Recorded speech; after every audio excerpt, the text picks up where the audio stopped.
நம்பினால் நம்புங்கள் நிகழ்ச்சிக்கு உங்களை வரவேற்கிறோம். இன்று உங்களை ஆச்சரியப்பட வைக்க தயாராக இருக்கிறது அமானுஷ்யங்கள் நிறைந்த ஒரு நிகழ்வு. பொதுவாக அமானுஷ்யங்கள் படிப்பறிவில்லாத மக்களிடத்தில்தான் அதிகமாக இருப்பதாக ஒரு கருத்து பரவலாக இருக்கிறது. ஆனால் அதற்கு நேர் மாறாக இன்று அமானுஷ்யங்கள் பற்றிய தேடல்களில் படித்தவர்கள்தான் அதிகமாக தன்னை ஈடுபடுத்திக் கொண்டிருக்கிறார்கள். அவர்கள் காலம் காலமாக புதைந்து கிடக்கின்ற மர்மங்களை வெளிப்படுத்த முனைகிறார்கள். அப்படிப்பட்ட ஒரு அமானுஷ்ய ஆய்வாளரைத்தான் இன்று நமது குழு சந்திக்க இருக்கிறது. வெடித்து சிதறிய கண்ணாடி டம்ளர், ஹிப்னாட்டிசத்தால் தன்னிலை மறந்தவர். ஜீவகாந்த ஆற்றலும் வான்காந்த ஆற்றலும் ஒன்றிணையக்கூடிய பகுதி தான் மாந்திரீகம் அப்படின்னு சொல்றோம், மனோதத்துவம் அப்படின்னு சொல்றோம். திடீரென்று அறையை கடந்து சென்ற கருப்பு உருவம். ஒரு மனோதத்துவ நிபுணர் செய்து காட்டிய பரபரப்பான அமானுஷ்யங்கள். பிரபஞ்ச ஆற்றலை கொண்டு நம்ப முடியாத ஆச்சரியங்களையும் எத்தனையோ அற்புதங்களையும் நிகழ்த்த முடியும் என்று சித்தர்களும் ஞானிகளும் நிரூபித்து காட்டியிருக்கிறார்கள். பிரபஞ்ச ஆற்றலை வைத்து மக்களுக்கு சேவை செய்ய நினைப்பவர்கள் எதற்காக மாந்திரீகம் போன்ற அமானுஷ்யங்களை செய்து காட்ட வேண்டும் என்ற கேள்விக்கான பதிலை நமது குழு தேடியது. சென்னை போரூரில் வசிக்கும் ஜவஹர் எனும் மனோதத்துவ நிபுணர் பிரபஞ்ச ஆற்றலை கொண்டு பலவிதமான அதிசயங்களை நிகழ்த்துவதோடு மட்டுமல்லாமல் நாம் நினைத்து கூட பார்க்க முடியாத பல அமானுஷ நிகழ்வுகளை செய்து காட்டி பரபரப்பு ஏற்படுத்தினார். வான்காந்தம் எனப்படும் யூனிவர்சல் எனர்ஜியும் ஜீவகாந்தம் எனப்படும் பயோமேக்னட்டிக் எனர்ஜியின் ஆற்றலும் ஒன்றாக இணையும் பகுதிதான் மாந்திரீகம் என்றும் மனோதத்துவம் என்றும் கூறப்படுகிறது. இந்த பிரபஞ்சத்தில் நம் கண்களுக்கு தெரியாத எத்தனையோ அமானுஷ்யமான படைப்பினங்கள் இருப்பதாக நம்பப்படுகிறது. அது ஏலியனாகவோ அல்லது தேவதைகளாகவோ ஜின்களாகவோ இருக்கலாம் என்று கருதப்படுகிறது. நம் கண்களுக்கு தெரிந்த உருவங்கள் தவிர கண்களுக்கு தெரியாத வைரஸ்கள் இருப்பது போல அதற்கான உபகரணங்களை வைத்துதான் அதை கண்டுபிடிக்க முடியும் என்பது போல பிரபஞ்சத்தில் இருக்கின்ற அமானுஷ்ய சக்திகளை அதற்கான உபகரணங்களை கொண்டுதான் கண்டுபிடிக்க முடியும் என்பது அமானுஷ்ய ஆராய்ச்சியாளர்களின் கருத்து. பல்வேறு அற்புதங்களை நிகழ்த்தும் ஒவ்வொருவரின் பின்னணியிலும் ஏதோ ஒரு அமானுஷ்ய உருவம் இருப்பதாக நம்பப்படுகிறது. ஜவஹருக்கு பின்னணியிலும் அது போன்ற ஒரு மாய உருவம் உதவி செய்வதாகவும் அந்த மாய உருவத்தை இங்கு பயிற்சி எடுக்க வரும் மாணவர்களும் சிகிச்சை பெற வந்தவர்களும் பார்த்ததாக நம்மிடம் பகிர்ந்து கொண்டார்கள். எனக்கு தெரிஞ்சவங்க ஒருத்தவங்களோட பேச போறோம் அப்படின்னாரு.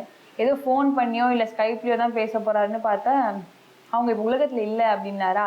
அப்போதான் ஆரம்பிச்சது லைட். ஆனால் நிறைய ஆர்வம் தான் இருந்தது அதுக்கப்புறம் கூட. அப்புறம் திடீர்னு ரொம்ப நேரம் ஏதோ ஆழமாக யோசிச்சுட்டே இருந்தார். திடீர்னு உருவம்னு சொல்ல முடியாது, ஒரு கருப்பான காற்று மட்டும் அப்படி போச்சு. எனக்கு நம்பிக்கை சுத்தமாக பேய் மேலே நம்பிக்கை கிடையவே கிடையாது. அது நீங்கள் இப்போ கூட பேய் மேலே நம்பிக்கை வைக்க வேண்டாம், அது ஒரு வகையான ஆத்மா தான் அப்படின்னு சொன்னார் அவர். ஒன்றும் பண்ணல, அது போச்சு. மெழுகுபத்தி அணைஞ்சிச்சு. அதுக்கப்புறம் ஏதோ ஒரு சலனம் மட்டும் ஏற்படுச்சு.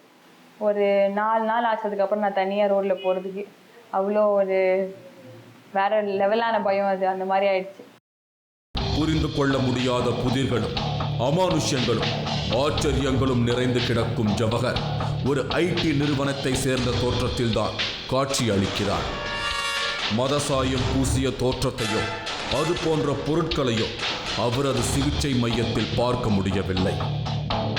தனது பல வருட தேடலையும் பிரபஞ்ச ஆற்றலையும் வைத்துக்கொண்டு தனது மன ஆற்றலையும் சேர்த்து தான் செய்து வரும் ஆச்சரியங்களையும் அற்புதங்களையும் வாயால் பேசி புரிய வைப்பதற்கு முன்பாக சில நிகழ்வுகளை முதலில் தான் நிகழ்த்தி காட்டுவதாகவும் அதற்கு பின்பு ஒவ்வொன்றின் பின்னணியிலும் உள்ள ரகசியங்களையும் ஆச்சரியங்களையும் தேவையான அளவுக்கு பகிர்ந்து கொள்வதாகவும் உறுதியளித்தார். பொதுவாக அமானுஷ்யமான சம்பவங்களை நிகழ்த்தி காட்டுபவர்கள் எலுமிச்சை பழத்தையோ அல்லது முட்டையையோ உபயோகப்படுத்துவார்கள். இந்த இரண்டும் இல்லாமல் வேறு ஒரு பொருளை வைத்து அமானுஷ்யமான நிகழ்வை நிகழ்த்தி காட்ட முடியுமா என்று கேட்டோம். அந்த சவாலை ஏற்றுக்கொண்டவர் நம்மை ஒரு பழத்தையோ அல்லது ஒரு பொருளையோ வாங்கி கொண்டு வரும்படி கூறினார்.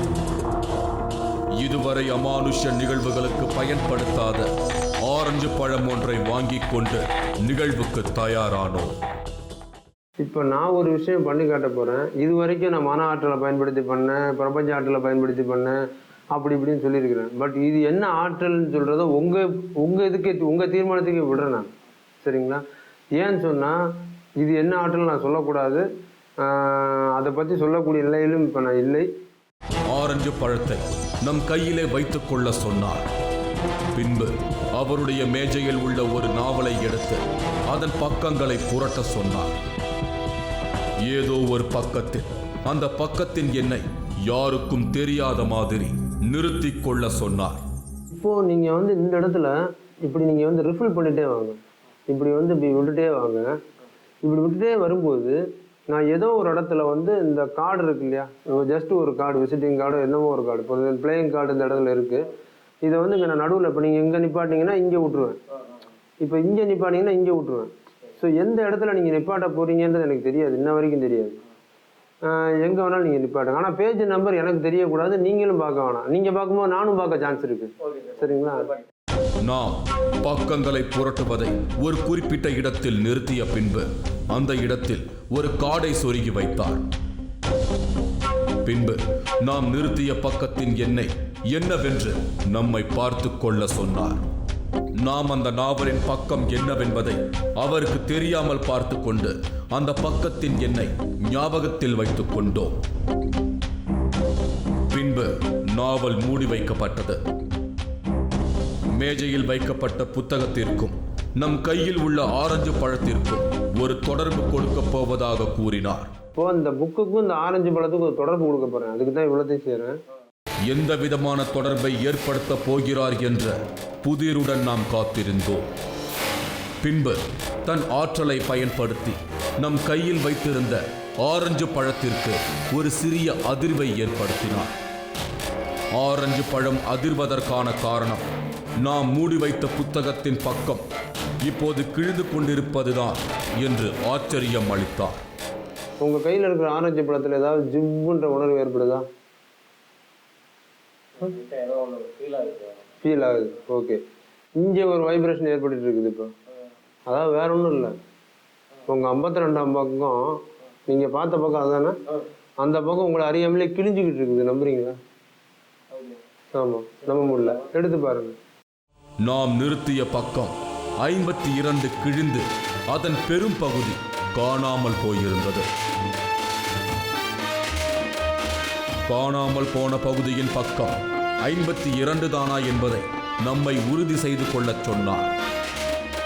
நாம் உறுதி செய்த பின்பு நம் கையில் வைத்திருந்த ஆரஞ்சு பழத்தை வாங்கி ஒரு கத்தியால் 2ஆக பிளந்தார். அதன் உள்ளே ஒரு பேப்பர் இருந்தது. அதை எடுத்து பார்த்தால் புத்தகத்தில் காணாமல் போயிருந்த பக்கம்தான் அது என்பதை நாம் பல வழிகளில் உறுதி செய்து கொண்டோம்.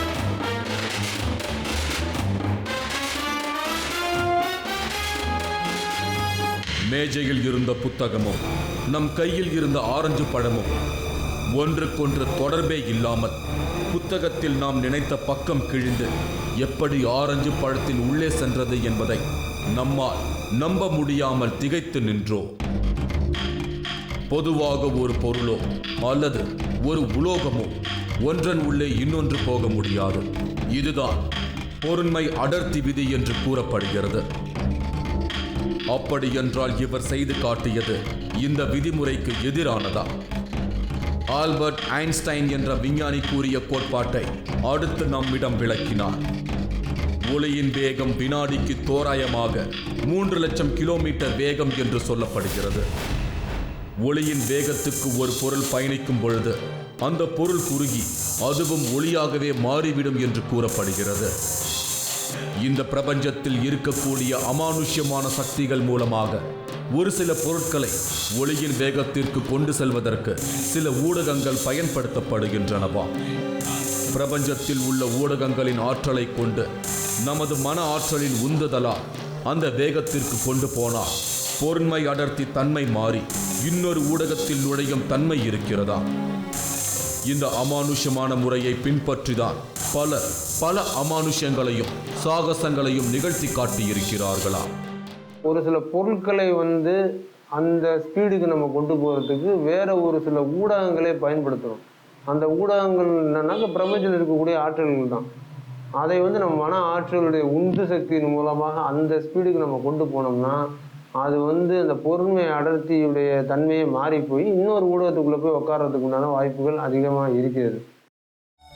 தான் பிரபஞ்சத்தில் உள்ள எந்த மாதிரியான ஊடகத்தை பயன்படுத்தி இது போன்ற நிகழ்வுகளை செய்கிறேன் என்பதை பின்பு நிகழ்ச்சியின் இறுதியில் வெளிப்படுத்துவதாக கூறினார். அமானுஷ்யமான நிகழ்வுகள் அனைத்தும் பல ரகசியங்களை அடிப்படையாக வைத்துதான் இருக்கிறது. எல்லா தொழிலிலும் ஒரு சில ரகசியங்களை காப்பது போல இந்த அமானுஷ்யத்திற்குள்ளும் இருக்கும் ரகசியமும் காக்கப்பட வேண்டும் என்றார் ஜவஹர்.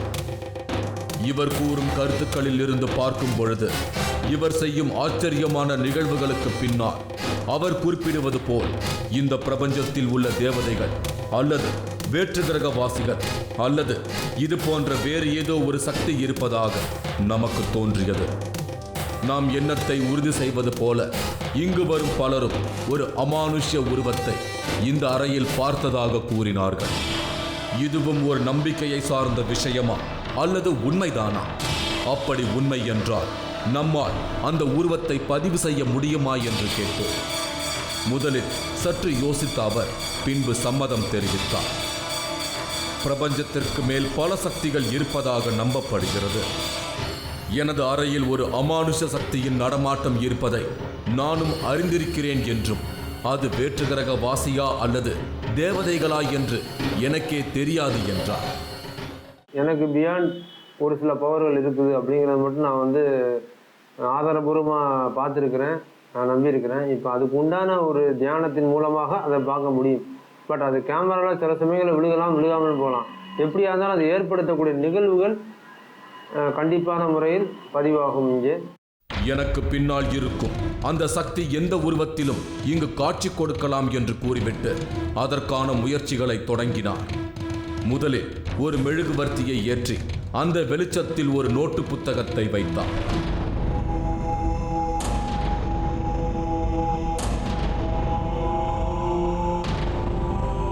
அவர் வைத்திருந்த பேனா யாருடைய உதவியும் இல்லாமல் திடீரென்று அந்த நோட்டு புத்தகத்தில் மின்னல் வேகத்தில் ஏதோ எழுத ஆரம்பித்தது.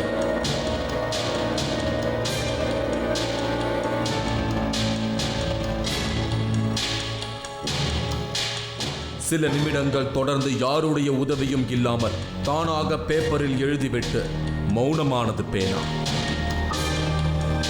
பேனா எழுதிய பக்கத்தை நம்மிடம் காட்டினார் ஜவஹர். நான் வந்திருக்கிறேன் நலமா என்று எழுதியிருந்தது அந்த வாசகங்கள்.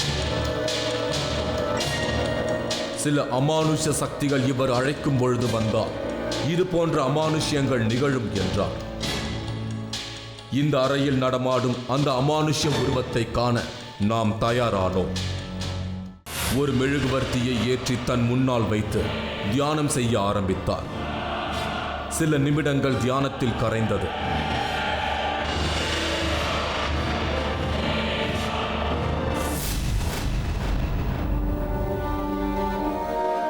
ஒரு கையால் வரம் கேட்பது போல சைகை செய்து கொண்டிருந்தார். அறை நிசப்தத்தில் நிறைந்திருந்தது.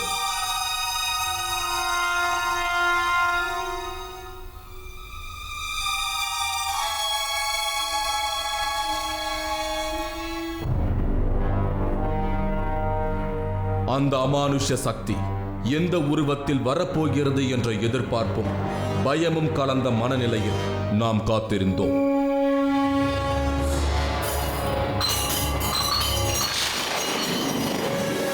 திடீரென்று செல்ஃபில் வைக்கப்பட்டிருந்த சில சில்வர் டம்ளர்கள் தரையில் தூக்கி வீசப்பட்டது.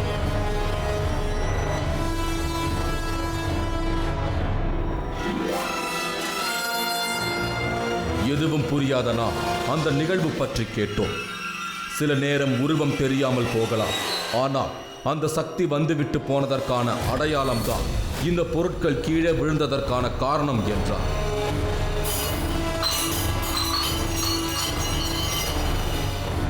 மீண்டும் ஒரு முயற்சி செய்து பார்த்தால் கேமராவில் அந்த சக்தியின் உருவம் பதியுமா என்ற எதிர்பார்ப்பு நமக்கு ஏற்பட்டது. இந்த முறை ஒரு புறத்தில் நமது கேமராவையும் இன்னொரு ஆங்கிளில் நமது செல்போனில் உள்ள கேமராவையும் ஆன் செய்து வைத்துவிட்டு வெளியே வந்தோம். சில நிமிடங்கள் அறையின் வெளியே காத்திருந்தோம். இப்பொழுதாவது அந்த மாய சக்தியின் உருவம் வெளிப்படுமா அல்லது நமக்கு மீண்டும் ஏமாற்றம்தான் மிஞ்சுமா என்ற குழப்பத்தில் காத்திருந்தோம்.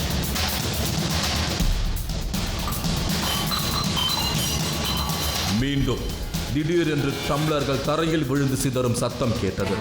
உடனே கதவை திறந்து கொண்டு உள்ளே சென்றோம். இப்பொழுது ஒரு உருவம் டம்ளர்களை தள்ளிவிட்டு அறையை கடந்து சென்றதாக கூறினார் ஜவஹர். நாம் அவசரமாக நமது செல்போனை எடுத்து அதில் பதிவான காட்சிகளை பார்க்க தொடங்கினோம். முதலில் சில நிமிடங்கள் நிசப்தமாக இருந்த அந்த அறையில் திடீரென்று செல்ஃபில் வைக்கப்பட்டிருந்த டம்ளர்கள் கீழே விழுந்து சிதறிய அதே நேரத்தில் கருப்பு நிறத்தில் ஒரு உருவம் மின்னல் வேகத்தில் அந்த அறையை கடந்து செல்வது செல்போனில் பதிவாகி இருந்தது. அதிர்ச்சியில் உறைந்து போன நாம் மீண்டும் செல்போனில் பதிவான காட்சிகளை பார்த்து உறுதி செய்து கொண்டோம். ஜவஹர் இன்று நமது குழுவிற்கு ஆவியை நேரடியாக பதிவு செய்யும் ஒரு வாய்ப்பை கொடுத்திருக்கிறார். கருப்பாக அறையை கடந்து செல்லும் அந்த உருவம் எங்களது குழுவை நிலைகுலைய வைத்தது. ஏற்கனவே நம்முடைய குழு செல்ஃபி பேயை பதிவு செய்ய சென்று ஏமாற்றத்துடன் திரும்பியது. ஆனால் இன்று முதல் முறையாக நம்பினால் நம்புங்கள் குழு ஒரு ஆவியை பதிவு செய்து உங்கள் எதிர்பார்ப்பிற்கு விடை அளித்திருக்கிறது. ஜவஹர் செய்து காட்டிய 2 நிகழ்வுகளை நம்மை ஆச்சரியத்தில் உறைய வைத்தது. இந்த நிகழ்வுகள் அவர் மேல் உள்ள நம்பிக்கையை மேலும் உறுதி செய்தது. இது போன்ற அமானுஷ நிகழ்வுகளை செய்து காட்டுவதில் ஜவஹர் வல்லமை படைத்த நபராக இருந்தாலும் கூட நோக்கு வர்மம் மற்றும் ஹிப்னாட்டிசம் மூலமும் பல்வேறு ஆச்சரியங்களை நிகழ்த்தி வருகிறார். ஹிப்னாட்டிசம் மூலம் ஒருவர் முழித்திருக்கும் போதே அவரை பற்றிய நினைவுகளை மறக்கச் செய்ய முடியுமா? இவரிடம் உள்ள அமானுஷ்ய கலையை கற்கும் ஆர்வத்தில் பலர் இங்கு வருகிறார்கள். அவர்களில் ஒருவர்தான் வெளி மாநிலத்தை சேர்ந்த ராமச்சந்திரன் என்பவர். தனது கையில் ஒரு செயினின் முனையில் இருந்த பெண்டுலத்தை பார்த்து கொண்டே இருந்த ராமச்சந்திரனுக்கு சில குறிப்புகளை கொடுத்தார். இது உங்களுடைய மனதை சோதித்தறிதல். இது ஒரு வகையில் ஹிப்னாட்டிசத்தோடு சேர்ந்ததுன்னு சொல்லலாம். இந்த பாலை பார்த்துட்டே இருக்கணும். நான் கேட்கக்கூடிய கேள்விகளுக்கு மட்டும் நீங்கள் உண்மையான பதிலை சொல்லணும். சரியா? ஜவஹர் கேட்கும் சில எளிய கேள்விகளுக்கு பெண்டுலத்தை பார்த்தவாறே மிகவும் தெளிவாக பதில் சொன்னார் ராமச்சந்திரன். உங்களுடைய பேர்? ராமச்சந்திரன். உங்களுடைய ஊர் என்ன சார்? ராஜஸ்தான். ராஜஸ்தான். ஓகே. உங்களுக்கு கல்யாணம் ஆயிடுச்சா? ஆயிடுச்சு. ஓகே. இப்போ அப்படியே பார்த்துட்டே இருங்க. சில வினாடிகள் இடைவெளி விட்டு முதலில் கேட்ட அதே கேள்விகளையே திரும்பவும் கேட்டார். முதலில் கேட்ட எளிமையான கேள்விகளுக்கான பதிலை இப்பொழுது மறந்து போயிருந்தார். உங்கள் பேர் என்னங்க? எனக்கு ஞாபகம் இல்லை. ஞாபகம் இல்லை? Are you sure? உங்களுடைய ஊர் என்னன்னு ஞாபகம் இருக்கா? ஒரு ஞாபகம் இல்லை. ஞாபகம் இல்லை. ஓகே. உங்களுக்கு கல்யாணம் ஆயிடுச்சாங்க? ஞாபகம் இல்லை. ஓகே. தனது பெயரை கூட சொல்லும் நிலையில் ராமச்சந்திரன் இல்லை. அனைத்து கேள்விகளுக்கும் தெரியாது என்றே அவரிடமிருந்து பதில் வந்தது. மீண்டும் சில வினாடிகள் கழிந்தது. ஏற்கனவே கேட்ட அதே கேள்விகளை கேட்டார். இப்பொழுது தெளிவாக பதில் சொன்னார் ராமச்சந்திரன்.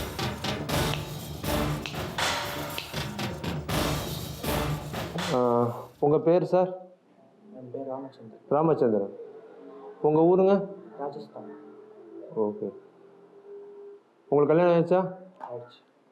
ஹிப்னாட்டிசம் மூலம் ஒருவரை ஒரு குறிப்பிட்ட நேரம் வரைக்கும் தன்னிலையை இழக்கச் செய்ய முடியும் என்பதற்கு எடுத்துக்காட்டாக அமைந்தது அந்த நிகழ்வு. இதே போன்று ஹிப்னாட்டிச சக்தியை வைத்து ஒருவரது பிரச்சனைகளையும் சில நோய்களையும் தீர்க்க முடியுமா? பெங்களூரில் இருந்து தன் பிரச்சனைகளுக்கு ஒரு தீர்வு தேடி வந்திருந்தார் ரேவதி. அவருக்கு என்ன பிரச்சனைகள் என்று கேட்காமலேயே தன் முன்னால் எரிந்து கொண்டிருந்த விளக்கை பார்த்து அவர் எதற்காக வந்திருக்கிறார் என்பதை சொல்ல ஆரம்பித்தார். நீங்கள் வந்து ஒரு மாதத்துக்கு முன்னாடி உங்கள் அண்ணன் வந்து ஏதாவது ஆக்சிடெண்ட்டில் வந்து மாட்டி தப்பிச்சாரா? ஆமாம், ஓகே. அப்புறம் இன்னும் பார்த்தீங்கன்னாக்கா நீங்கள் வந்து ஒரு ஒரு கரெக்டாக ஒரு வருஷமாகவே ஒரு கடுமையான ஒரு மன உளைச்சலுக்கு ஆளாக இருக்கீங்க. இப்போ வந்து அது பார்த்தீங்கன்னா நடுவில் வந்து இல்லாமல் இருந்துச்சு. ஒரு 5 மாதம் 6 மாதமாக இல்லாமல் ரொம்ப சந்தோஷமாக இருந்தீங்க. பட் இப்போ வந்து பழையபடி அதுவும் ஆரம்பிச்சிருக்கு. சரிங்களா? ஸோ எனக்கு என்னமோ இந்த மனக்குழப்பங்கள், இந்த மனக்குழப்பந்தான் உங்களுக்கு மெயினாக வந்து மேஜராக இருக்கிற மாதிரியும், இதனால தான் நீங்கள் வந்து எனக்கு தேடி இங்கே வந்திருக்கிற மாதிரி எனக்கு தோணுது. அந்த பெண் தங்கி இருக்கும் இடம் எது என்பதையும் அந்த இடத்தின் அருகிலும் சுற்றிலும் என்னென்ன இருக்கிறது என்பதையும் தனது ஆற்றலால் சொல்லி ஆச்சரியப்படுத்தினார். உங்கள் மனதின் மூலமாக உங்கள் வீடுடைய இடத்தை தொடர்பு கொண்டு பேசுகிறேன். நீங்கள் வந்து வீடுங்கிற மாதிரி ஒரு மேன்ஷன் மாதிரி ஒரு இதெல்லாம் தங்கியிருக்கிறீங்க பல பெண்களோட. அதுக்கு முன்னாடி ஒரு காவா மாதிரி ஒன்று ஓடுதா? ஓகே. இப்போது அதை தாண்டி கொஞ்சம் உள்ளே போவோம். அங்கே போனோம்னா ஒரு வேப்ப மரம் ஒன்று இருக்குது. அதுக்கு பக்கத்துலேயே ஒரு முருங்கை மரம் இருந்துச்சு, அதை வெட்டிட்டாங்க. பின்பு அந்த பெண்ணை தனது ஹிப்னாட்டிச சக்தியின் மூலம் தூக்க நிலைக்கு கொண்டு சென்றார்.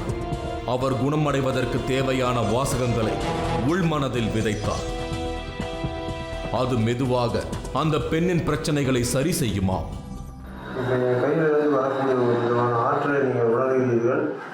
அது உங்களுடைய உச்சந்தலை முதல் உள்ளங்கால் வரை பாய்ந்து உங்களுக்கு நோய் நிவாரணி, வலி நிவாரணி, எல்லா நிவாரணைகளையும் கொடுக்கும்.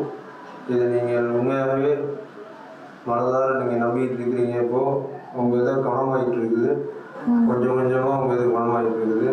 உங்களுடைய தூக்கமின்மை, உற்சாகமின்மை, சோம்பல், இது எல்லாமே கொஞ்சம் கொஞ்சமாக வெளியே போகிறது நீங்கள் உணர்றீங்க. ஆழ்நிலை உறக்கத்தில் இருந்த அந்த பெண்ணை இயல்பு நிலைக்கு கொண்டு வந்து அவரது பிரச்சனைகள் நிரந்தரமாக தீர்வதற்கு சில குறிப்புகளை கூறினார். சப்கான்ஷியஸ் மைண்டில் நான் சொல்ல விஷயங்கள் பதிவாயிருக்கும். இது உங்களுக்கு உறங்கும் போது தான் ஞாபகத்துக்கு வரும். அப்படி ஞாபகத்துக்கு வரும்போது அதை நினச்சிட்டு நீங்கள் அப்படியே உறங்குனீங்கன்னா உடனே உங்களுக்கு தூக்கம் வரும். தூக்கம் மாத்திரை போடாதீங்க, அது அவசியமே இல்லை. அப்புறம் வந்து இது மாதிரி ஒரு 3 முறை நீங்கள் இங்கே வந்தீங்கன்னா 4வது முறையில் வந்து உங்களுக்கு எல்லாமே சரியாகி உங்களோட மனக்குழப்பம் இல்லைங்கிறத நீங்களே பார்க்கலாம். தம்மிடம் சிகிச்சைக்காக வருபவர்கள் தமது ஆற்றலை முதலில் நம்ப வேண்டும். அப்படி நம்பினால்தான் அவரது பிரச்சனைகளையோ அல்லது நோய்களையோ குணமாக்க இயலும் என்று கூறுகிறார் ஜவஹர்.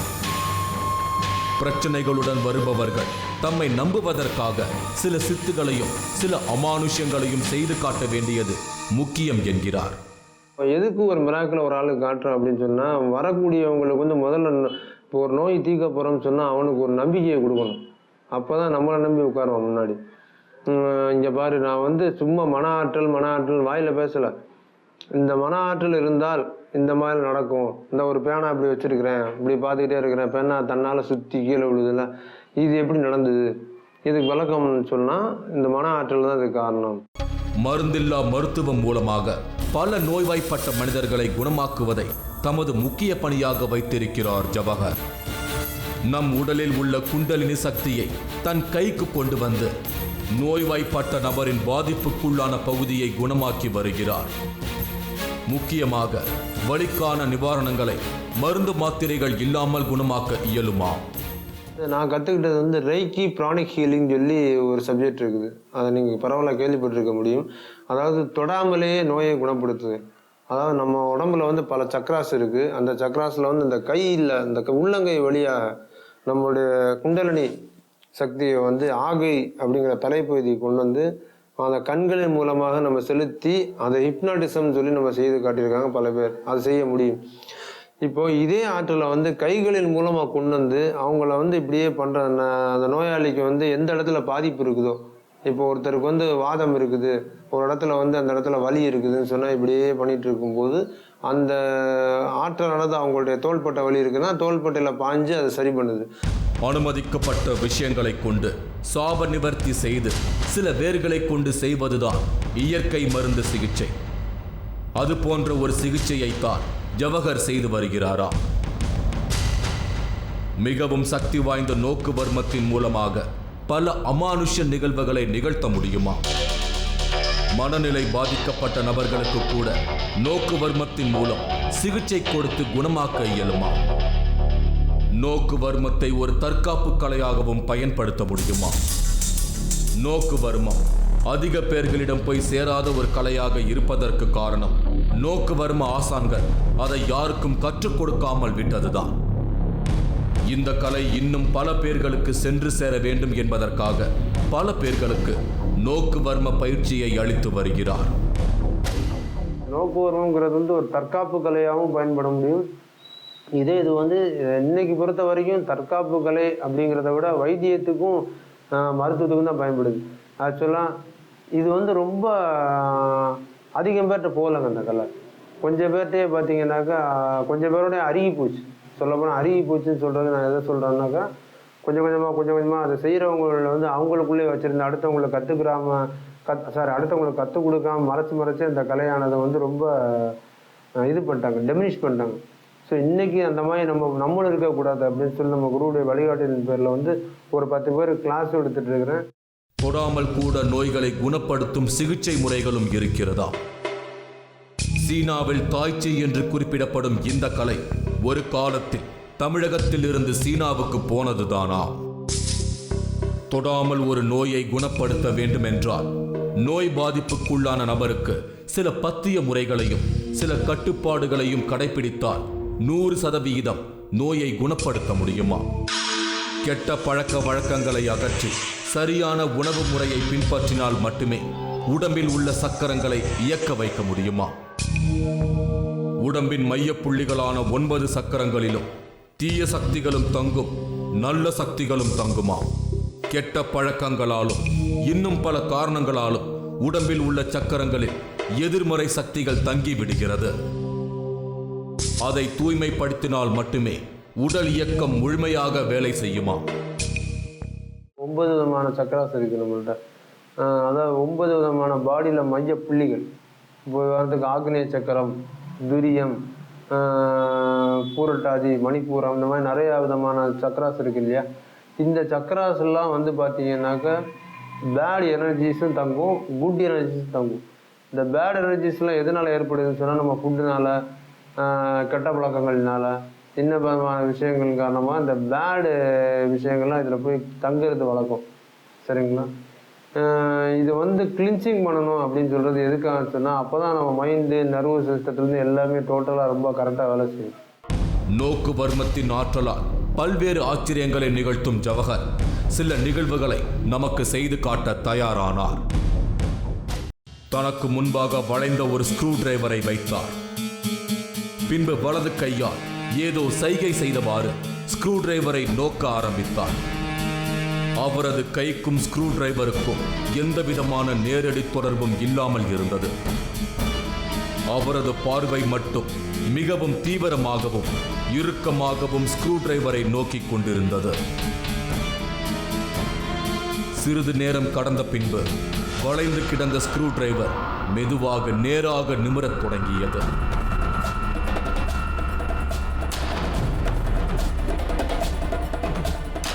அவரது பார்வையின் தீவிரம் ஸ்க்ரூ டிரைவரின் மீது மட்டுமே பதிந்திருந்தது. சில நிமிடங்கள் செல்ல செல்ல வளைந்து கிடந்த ஸ்க்ரூ டிரைவர் நேரான நிலையை அடைந்தது. பின்பு நேரான பித்தளை சாவி ஒன்றும் அவர் முன்பு வைக்கப்பட்டது. தனது நோக்கு வர்மத்தின் சக்தியை கொண்டு தனது பார்வையை சாவியின் மேல் செலுத்தி மெதுவாக வளைக்க ஆரம்பித்தார். சிறிது நேரத்தில் கொஞ்சம் கொஞ்சமாக வளைந்து பின்பு முற்றிலும் வளைந்த நிலைக்கு மாறியது சாவி.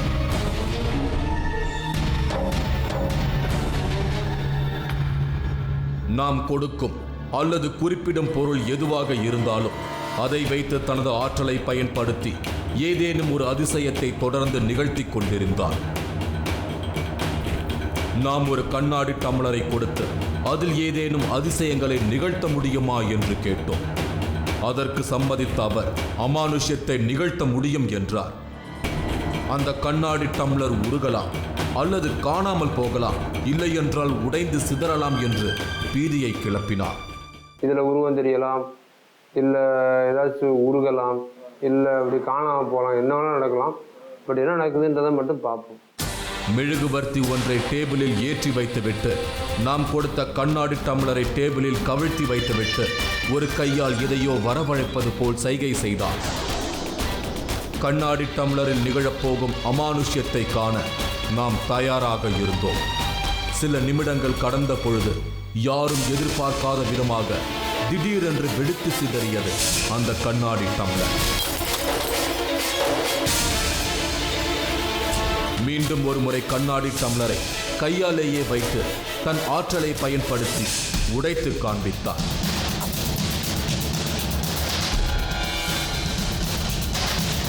பிரபஞ்ச ஆற்றலை நமக்குள் இழுத்து வளிமண்டலத்தில் உள்ள ஏதோ ஒரு சக்தியையும் நமது மனோசக்தியையும் சேர்த்து வட்டப்பாதையில் எனர்ஜியை சுற்றும் பொழுது இப்படி ஒரு நிகழ்வு நடைபெறுவதாக விளக்கம் அளித்தார். இவரது பிரமிக்க வைக்கும் பல்வேறு ஆற்றல்களை கண்டவர்கள் இந்த கலையை கற்றுக்கொள்ள ஆர்வமாக வருகிறார்கள். யாஸ்மின் தற்பொழுது ஜவஹரை குருவாக ஏற்று சில பயிற்சிகளை கற்று வருகிறார். தன்னாலும் தன் எனர்ஜியை பயன்படுத்தி சில விஷயங்களை நிகழ்த்த முடியும் என்றார். இப்போ என்னால் ஒரு விஷயத்தை தொடாமல் நகர்த்த முடியும். அது சுற்றி இருக்க ஒரு எனர்ஜியை கண்ட்ரோல் பண்ணி அதை நகர்த்த முடியும்.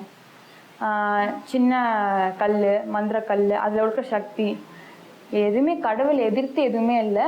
எல்லாமே அதை எப்படி நம்ம கண்ட்ரோல் பண்ணுறோம் அப்படின்றது தான். இது மொத்தமாக சயின்ஸ் தான். ஆனால் எப்படி நம்மளுக்கு புரிய வைப்பார் இவர். One best person I have seen ever in my life. ஒரு முறை ஜவஹருடன் இவர் பயிற்சியில் இருந்த பொழுது திடீரென்று கருப்பு புகையைப் போல ஒரு உருவம் இவரை கடந்து போயிருக்கிறது. அப்பொழுது அறையில் எரிந்து கொண்டிருந்த மெழுகுவர்த்தி திடீரென்று அணைந்திருக்கிறது. அந்த நிகழ்வை பார்த்த பின்பு சாதாரண நிலைக்கு வர சில நாட்கள் ஆகியிருக்கிறது இவருக்கு. தனது 15 வருட ஆராய்ச்சியில் தமக்கு தெரிந்த விஷயங்கள் கையளவு கூட கிடையாது என்று சொல்லும் ஜவஹர் இவ்வுலகில் உள்ள எல்லா சக்திக்கும் மேலானது கடவுள் சக்திதான் என்று கூறுகிறார். நமக்கு தெரிஞ்சதுன்றது வந்து ஒரு கையளவு கூட கிடையாது. இன்னும் ஏகப்பட்ட விஷயங்கள் இருக்குது. ஸோ இப்போ நான் மற்றவங்க ஒரு சிலர் என்ன செய்வாங்கன்னா இதுதான், இது இல்லை அப்படின்னு பேசுகிறாங்க. ஆனால் அப்படி பேசுறது ரொம்ப ரொம்ப தவறு நான் தெரிஞ்சுக்கிட்டேன். ஏன்னா ஒரு காலத்தில் இது எதுவுமே இல்லைன்னு சொல்லிட்டு இருந்தவன் தான் நான். அதுக்கப்புறம் ஒவ்வொருத்தவங்களையாக பார்க்க ஒவ்வொருத்தவங்க செஞ்சு காட்டுறதை கவனிக்கும் போதும் நானே அதை செஞ்சு பார்த்து உணரும் போதும் தான் இது எதெல்லாம் இல்லைன்னு சொல்லிட்டு இருந்தோன்னா அதெல்லாம் இருக்குன்னு சொல்லிட்டு வந்தேன். சில பேர் வெட்டி பிடிவாதத்துக்காக சொல்லுவாங்க கடவுளே இல்லை அப்படிம்பாங்க. அது எந்த ஒரு ரீசனில் சொல்கிறாங்கன்னு தெரில. கடவுள் இல்லாமல் நம்ம ஒரு அணு கூட அசையாதுங்கிறத என்னுடைய இது. இந்த உலகில் இதுதான் இருக்கிறது, இது இல்லை என்று எதையுமே நாம தீர்மானிக்க முடியாது. இந்த அமானுஷம் நிறைந்த உலகில் எந்த ஒரு கேள்விக்கு பதிலை தேடி செல்கிறோமோ அதற்கான பதில் கிடைக்காமல் தேடல் மட்டும் விரிவாகிக் கொண்டே போவதாக கூறுகிறார். ஒன்றை தேடி போவேன், அது நம்ம கிடைக்கும். பட் அதுலேருந்து இன்னொரு கொஸ்டின் ஆரம்பமாகும். ஸோ அந்த கொஸ்டினுக்கு விட எங்கேன்னு போய் பார்த்தோம்னா அப்படியே போயிட்டே இருக்கும். ஸோ இப்படி தான் இப்போ பிரபஞ்சமானது அமைக்கப்பட்டிருக்கு. எப்படி பிரபஞ்சமானது எப்படி விரிவடைந்து கொண்டு செல்கிறதோ அது மாதிரி நம்மளுடைய தேடுதல் விரிவடைந்து கொண்டே போகக்கூடியதானே ஒழிய இதுதான் இப்படி தான் சொல்லி இது பண்ண முடியாது. உதாரணத்துக்கு மரணத்துக்கு பின்னாடி மனுஷன் என்ன ஆவான்னு சொல்லி யாராலையும் எப்படி ஒரு தீர்மானமான ஒரு முடிவை சொல்ல முடியாதோ அது மாதிரி இந்த சக்தியால தான் இது நடக்குதுன்னு சொல்லி யாராலையும் ஒரு தீர்மானமான முடிவை சொல்ல முடியாது. தனது மனோ தத்துவ ஆற்றலை பயன்படுத்தி மேலும் சில அமானுஷ்யங்களை செய்து காண்பித்தார். அதில் அக்னி ஸ்தம்பனம் என்ற ஒரு முக்கியமான நிகழ்வும் அடங்கும்.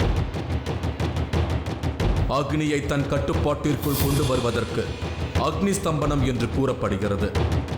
புத்த பிட்சுகள் பலர் தீயின் மீது அமர்ந்திருப்பது, தீயின் மேலே படுத்திருப்பது போன்ற செயல்களை அக்னி ஸ்தம்பனம் மூலமாகத்தான் செய்திருக்கிறார்களா? புத்த பிட்சுக்கள்லாம் வந்து அந்த நெருப்பில் வந்து உட்கார்ந்துருக்காங்க, நெருப்பின் மீது படுத்திருக்கிறாங்க. இப்போ தீ மிதித்தல் அப்படிங்கிறத நீங்கள் கேள்விப்பட்டிருப்பீங்க பரவாயில்ல. அது வந்து நம்ம மனதினுடைய ஸ்தம்பன சக்தியை கொண்டு அதை நிறைவேற்றி காட்ட முடியும். அதாவது அக்கினியுடைய சக்தியை நம்ம உள் வாங்கிக்கிறது, அந்த நெருப்புடைய சக்தியை உள்ளே வாங்கிட்டு நம்ம அந்த ரைக்கியோ இல்லை ஹீலிங்கோ பண்ணும்போது ரொம்ப சிறந்த ரிசல்ட்டை கொடுக்குறது நானே கண்கூட பார்த்துருக்குறேன். அக்னியின் சக்தியை உள்வாங்கிக் கொண்டு ரேக்கியோ அல்லது ஹீலிங்கோ செய்யும் பொழுது சிறந்த பலனை அடைய முடியுமா? தன்னிடம் பல பிரச்சனைகளுடன் வரும் ஆட்களுக்கு தீர்வு கொடுப்பதற்கு முன்பு அக்னியின் சக்தியை உள்வாங்கிக் கொண்டுதான் தீர்வை கொடுக்கிறார். தன் முன்பு வைக்கப்பட்டிருந்த அக்னி விளக்கை நீண்ட நேரம் தீவிரமாக பார்த்து கொண்டிருந்தார். திடீரென்று திரி எரிய ஆரம்பித்தது.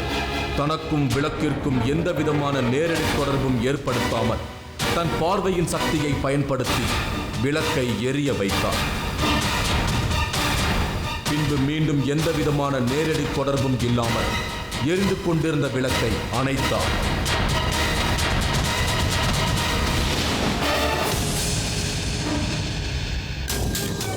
அக்னி ஸ்தம்பனம், நோக்கு வர்மம், ஹிப்னாட்டிசம் போன்ற பல்வேறு ஆற்றல்களை கொண்டு பல்வேறு அதிசயங்களையும் அமானுஷ்யங்களையும் நிகழ்த்தி நம்மை ஆச்சரியப்படுத்தினாலும் கூட நமது எண்ணம் எல்லாமுமே நம் கண்முன்னே ஒரு புத்தகத்தில் இருந்த ஒரு பக்கத்தை நம் கையில் வைத்திருந்த ஆரஞ்சு பழத்தின் உள்ளே எப்படி செலுத்தினார் என்ற ரகசியத்தை அறிவதிலேயே கவனமாக இருந்தது. நிகழ்ச்சியின் இறுதியில் அந்த ரகசியத்தை நம்மிடம் பகிர்ந்து கொள்ள தயாரானார். ஒரு ஊடகத்தின் உள்ளே இன்னொரு பொருள் போவதை அந்த ஊடகம் தடுத்துவிடும் என்பது விஞ்ஞானி ஆல்பர்ட் ஐன்ஸ்டைனின் தியரி. அவரின் இன்னொரு தியரி, ஒளியின் வேகத்திற்கு இன்னொரு பொருள் பயணித்தால் அதுவும் ஒளியாகவே மாறி இன்னொரு பொருளுக்குள் நுழைய முடியும் என்பது. ஒளியின் வேகத்தில் செல்லக்கூடிய உபகரணங்கள் கண்டுபிடிக்கப்படவில்லை என்பதால் இதை நிரூபிக்க முடியவில்லை. சித்தர்கள் வேறு ஒரு நிலை மூலமாக இதை செய்திருக்கிறார்கள். தான் செய்தது மனோ தத்துவ அடிப்படையில் தான் என்கிறார் ஜவஹர். நம் கண்களுக்கு முன்னால் தான் எல்லாம் நடக்கும். ஆனால் மறைப்பொருட்கள் எனும் ஒரு சில விஷயங்களை பயன்படுத்துவோம். அந்த மறைப்பொருட்கள் நம் கண்ணுக்கு முன்னால் நடக்கும் காட்சிகளுக்கு ஒரு திரை போட்டு நாம் எதை பார்க்க வேண்டுமோ அதை பார்க்க முடியாமல் செய்து விடுமா? தன்னுடைய பயிற்சியாலும் மறைப்பொருட்களின் உதவியாலும் தான் அந்த அதிசயத்தை நிகழ்த்தியதாக கூறினார். மறைப்பொருட்கள் மற்றும் பல விஷயங்களில் புதைந்து கிடக்கும் ரகசியங்களை விரிவாக கூற இயலாது என்றார் ஜவஹர். தான் செய்து காட்டும் அமானுஷ்யங்கள் மற்றும் ஆச்சரியங்களுக்குள்ளே புதைந்து கிடக்கும் ரகசியங்களுக்கு பின்னால் மனோ தத்துவம் தான் பரவி கிடக்கிறது என்று பகிர்ந்து கொண்டு நம் சந்திப்பை நிறைவு செய்தார் ஜவஹர். ஜவஹரின் அமானுஷ்ய உலகம் உங்களை பிரமிப்புக்கு உள்ளாக்கியிருக்கும் என்று நம்புகிறோம்.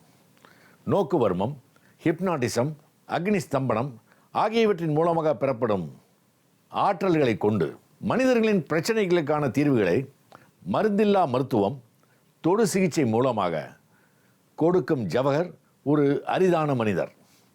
மீண்டும் அடுத்த வாரம் உங்களை சந்திக்கும் வரை உங்களிடமிருந்து விடைபெறுவது உங்கள் நிழல்கள் ரவி.